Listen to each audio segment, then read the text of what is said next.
Hi, global entrepreneurs. Welcome to BGS YouTube channel. We've had quite an interesting couple of months. We've been interviewing a lot of people in the Portuguese startup ecosystem, from venture capital investors all the way to startup founders and policymakers. We just wanted to share some more light on the Portuguese ecosystem, and we hope you learn a couple of things from these interviews. Enjoy. Pedro, thank you for giving us this opportunity to speak with you. For those who don't know you, could you just give us a brief introduction about yourself and what you do? Sure. Pleasure to be here. Very glad to be here in this sunny day. My name is Pedro Cerdeira. So I'm an engineer by training, and then I have two postgrads, one in innovation management and another one in general management. I've spent all my life in corporate IT, working for mainly multinational companies abroad, in Portugal as well. And since 2008, 2009, I've developed a huge interest and love, I would say, for the entrepreneurial ecosystem and the startup scene. I've started here in Portugal. I've been an investor. And now I'm fully dedicated to this love of mine. Okay, that's quite very interesting about the fact that you have an engineering background, and then you also, at least you focus a lot in the ICT space as well.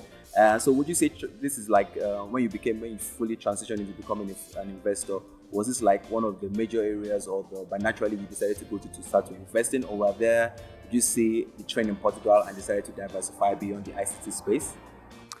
At the time, I was not living here, so I've been sort of exposed to the ecosystem elsewhere.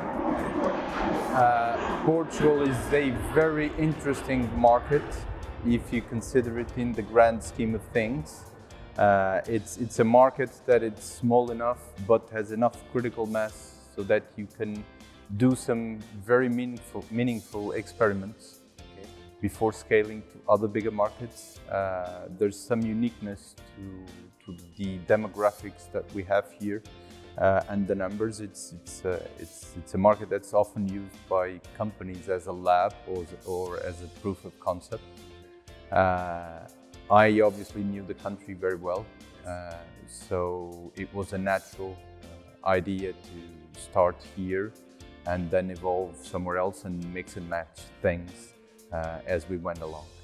It's very interesting how you describe Portugal as a lab, to try a lot of experiments, which is quite unique. And so, but what other verticals would you say are very crucial, or constitute the critical mass here in Portugal? What other verticals can other companies come here to Portugal and do some tests and experiments on? So you mean in terms of potential? Yes. Like, if at least there must be some key features in Portugal that might attract people to come and experiment to certain verticals, or is Portugal agnostic to all sort of verticals for experiments? No, not really.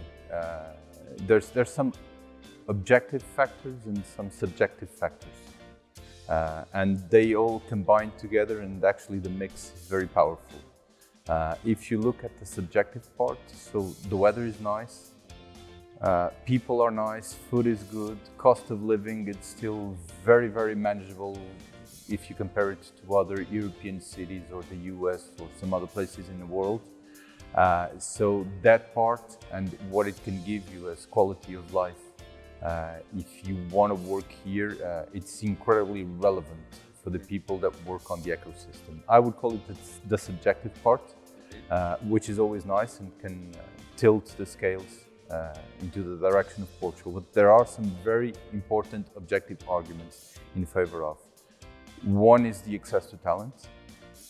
Hiring an engineer here in Portugal still has a very interesting cost once you compare it to other geographies. There's some very good people around with a very, very, very high degree of knowledge and proficiency in their field.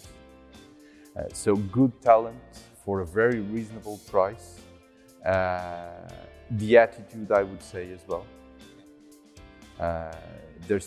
Most of the people here want to do things and are very pragmatic and objective. So They just go for it and they do it. Languages is another big plus. Everybody here speaks at least 2 or 3 languages. So culture, I would go for that as well. Traditionally and historically, Portuguese people have a footprint in the world, and I would dare to say that the culture is very inclusive of everybody. Everybody is welcome, and that again goes into the subjective side. But it's nice to understand that people here not only can communicate, but they can also very easily relate to other cultures and make things happen. In terms of hard skills and addressing the part of your question about the verticals, IT is definitely one of the spaces where the country can play a huge role. There are others, like the life sciences, space, bio, anything I would dare to say. There's some very good people around with some very good education in the bio space. And I would go as far as the food vertical as well. So if I had to highlight 3, those would be the 3. 3, okay, fantastic. So I would just go a little bit more about your background. You had an engineering background, and now you're into venture capitalism, and that has to do with like financing tech startups. Would you say so? It's sort of like a long stretch from coming from that kind of background, but we see it quite recurring in this industry. What would you say? First of all, what made you want to switch? Second thing was that how does that engineering background play in your current role as an investor, as a VC investor? So the engineering is fundamental.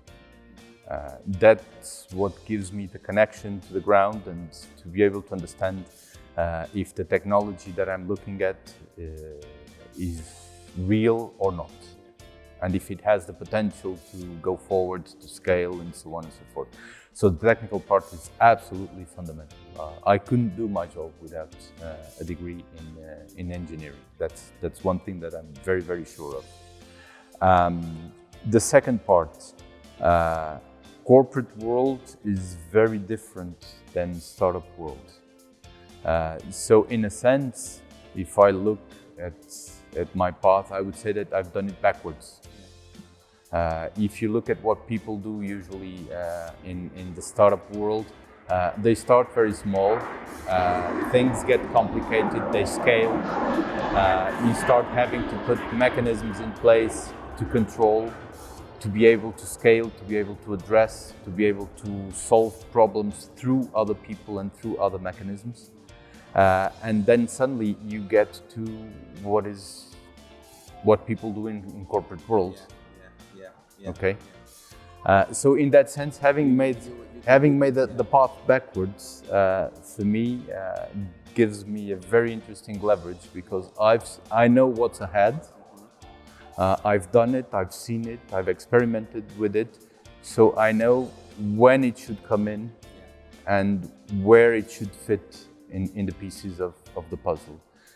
So for me, it's a big added value having done that. So, it's quite unique you mentioned that, because it's quite interesting you mentioned that, because most people would say having doing it in the reverse might be much more harder, because as you know, in a corporate environment, everything is structured, everything is in place, there's a system and stuff like that. But in the startup world, everything is something that could be chaotic at times. So how did that transition happen for you? Because I know you mentioned the advantages of coming from that side here, but I can imagine there must have been some challenges trying to transition from that very structured environment to a less structured environment. So structure, there's an old saying that goes something like, structure is freedom, and routine is freedom. So in other words, if you follow that recipe, it's supposed to work.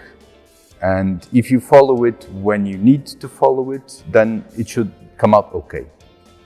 So you don't have to think much about it. The problem in corporate world, when you go through that path, is that usually they don't tell you the why.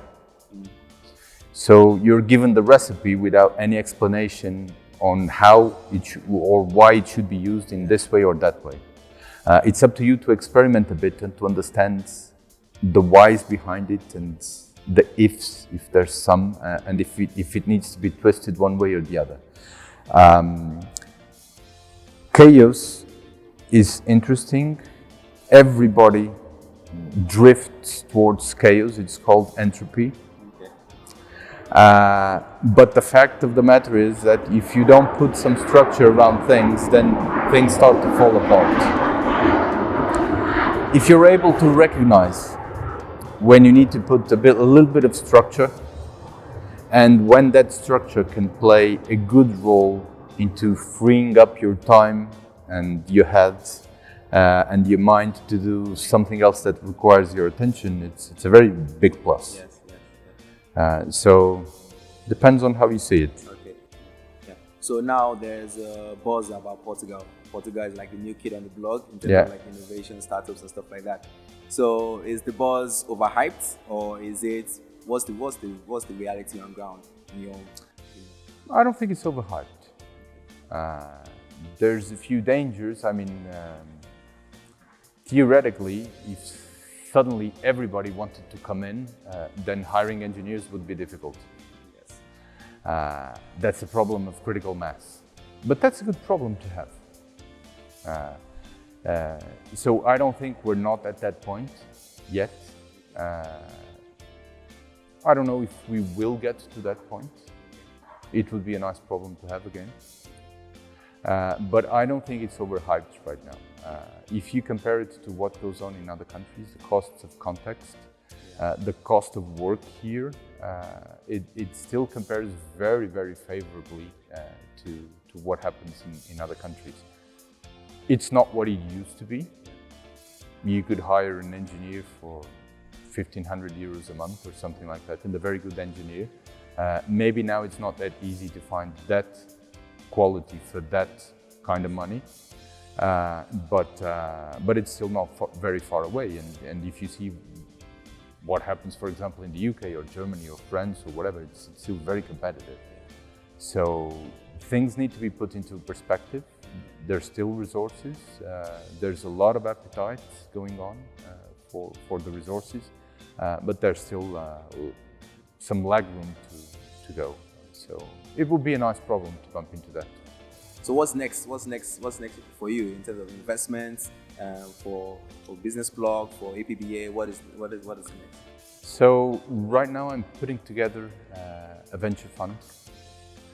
It'll probably start out as a corporate VC for ideas and projects, especially around IoT and Industry 4.0, but the whole stack, I mean, including analytics.